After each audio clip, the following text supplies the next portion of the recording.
Pour mieux s'immerger dans la réalité politique, sécuritaire, économique et sociale d'Israël, connectez-vous chaque matin sur Studio Kalita.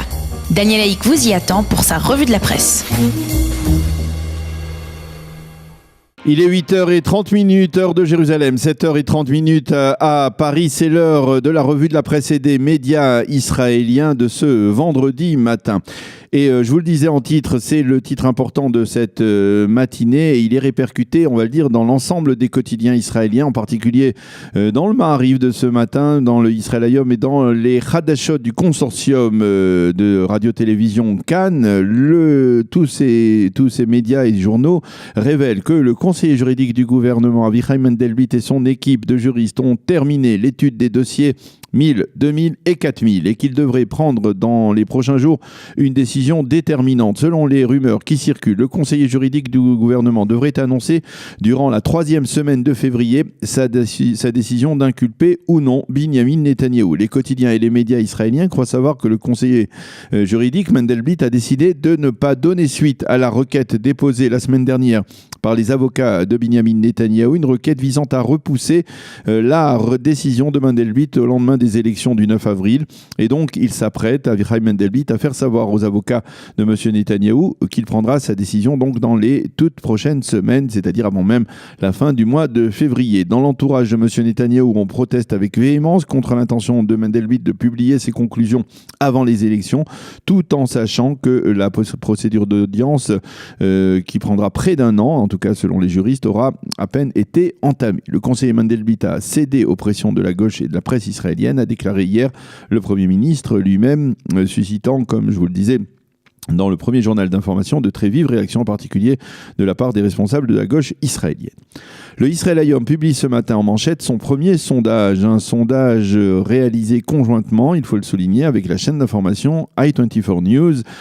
Selon ce premier sondage, le parti Résilience pour Israël de Benny Gantz est en très nette progression avec 19 mandats, mais le Likoud continue de caracoler largement en tête avec 28 mandats. Ce sondage intéressant accorde 9 mandats seulement à Yair Lapid, 9 également à la liste arabe unifiée, 7 à la nouvelle droite, 7 au judaïsme unifié orthodoxe de la Torah, 5 seulement au parti Kulanu de Moshe Kahlon, 5 seulement, encore plus on va le dire, au parti travailliste de David Gabay, 4 au parti Gesher d'Orly Lévi Abekassis, 4 également à Meretz, 4 seulement au parti Chasse et 4 à Zéhout, le fameux parti de Moshe Feiglin, qui pour la première fois passe le seuil d'éligibilité. Les autres partis comme Israël Beiteinu et le Foyer Juif n'obtiennent que 3 mandats et ne parviennent pas à franchir le seuil d'éligibilité. Le leader de Yesh Atid, Yair Lapid, dont nous avons parlé il y a quelques instants avec la responsable de ce parti, Cathy Reutemann, s'est publiquement démarqué hier de l'un des responsables du parti qui anonymement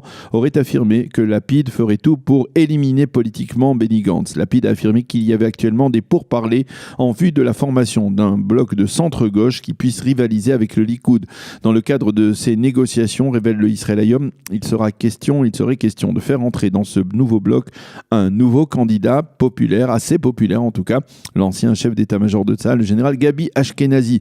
Selon le sondage de Israël Hayom, dans un tel cas de figure, le bloc de centre-gauche obtiendrait alors 32 députés contre 30 pour le Likoud. Quant au parti travailliste, eh bien, il ferait les frais de cette union au centre et ne passerait pas le seuil d'éligibilité. Donc le parti travailliste serait effacé de la carte politique israélienne. Enfin, selon ce sondage de Israël Hayom et de i24 News, Binyamin Netanyahou reste la personnalité la plus apte à être Premier ministre avec 39% de suffrages contre 22% pour Benny Gantz qui est en progression et 9% seulement pour Yair Lapid.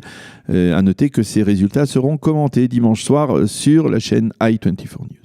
Mati Tourfeld, qui commente lui-même ses résultats dans le Israël Hayom de ce matin, se dit persuadé qu'une union du centre-gauche entraînera une union de la droite israélienne qui fera également grimper le Likoud dans les sondages. Et l'on peut raisonnablement penser que si Lapid et Gantz parviennent à s'unir, Binyamin Netanyahou fera tout pour provoquer une fusion, par exemple avec le parti Kulanu de Moshe Kahlon ou même avec le parti Israël Beiteinu d'Avigdor Lieberman, des partis qui risquent donc, comme je vous le disais, de ne pas passer le seuil d'éligibilité. Quant à Chaim Schlein, Online, qui commente lui aussi ce sondage dans son journal. Il parle d'un Hadgadia électoral, du nom de la célèbre chanson qui clôture la Haggadah de Pessah. Gantz prend des voix de Lapid, qui lui-même prend des voix de Gabay, du parti travailliste. Le Haaretz, dans son éditorial principal ce matin, lance un appel solennel à Lapid et à Gantz, ainsi qu'à Gabay, afin qu'ils s'unissent et mettent ainsi fin au règne de Binyamin Netanyahou. Quant à Ayelet Shaked, elle se dit persuadée que si les formations de droite comme la Nouvelle Droite devaient s'affaiblir, comme le prouve donc toujours ce sondage, alors cela pourrait conduire Binyamin Netanyahou à former un gouvernement de droite et du centre avec Benny Gantz et peut-être même Yair Lapid. Le Israël Hayom nous présente ce matin Hilik Troper, qui est l'homme le plus proche de Benny Gantz, et ce depuis plusieurs années. Il s'agit du fils du Rav Daniel Troper, un des fondateurs du centre Gesher pour un rapprochement entre laïcs et religieux.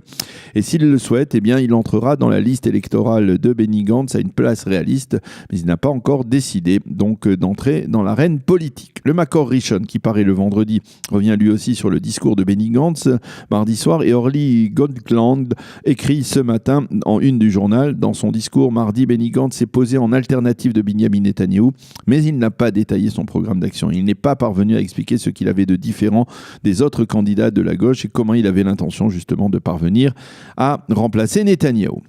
Et puis, nous ne parlons pas souvent des partis orthodoxes, mais ce matin, le site Ynet révèle dans sa page d'ouverture que le parti orthodoxe du judaïsme unifié de la Torah a l'intention de durcir les conditions qu'il posera à son entrée dans la prochaine coalition gouvernementale. Le parti a en particulier l'intention de poser des conditions plus rigides en matière de respect du Shabbat sur la voie publique.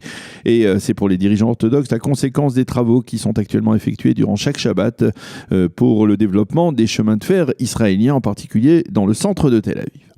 D'autres titres dans la presse israélienne de ce matin. Les journaux annoncent que l'administration Trump cesse à partir d'aujourd'hui l'acheminement d'un budget de 60 millions de dollars à l'autorité palestinienne. Motif, l'administration américaine reproche à Mahmoud Abbas et aux dirigeants palestiniens de continuer à verser aux familles des terroristes palestiniens des salaires, et ce, en dépit des mises en garde et des protestations de la part de cette administration américaine.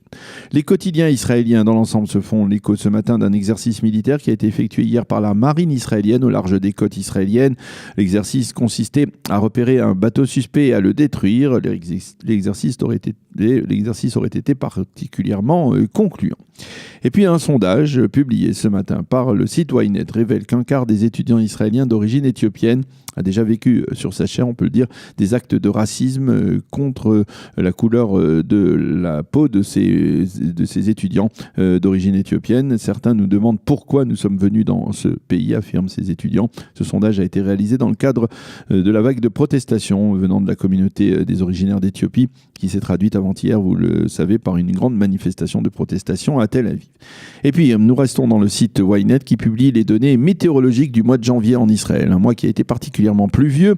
Le site indique que certaines des localités israéliennes ont atteint durant ce seul mois la quantité totale de pluie moyenne dont ils sont crédités chaque année. La première ville ayant atteint donc cette moyenne durant ce mois de janvier, c'est la ville d'Herzliya. Voilà donc pour cette revue de la presse et des médias israéliens de ce vendredi matin.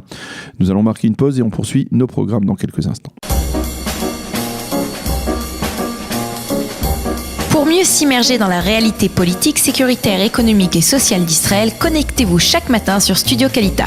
Daniel Haïk vous y attend pour sa revue de la presse.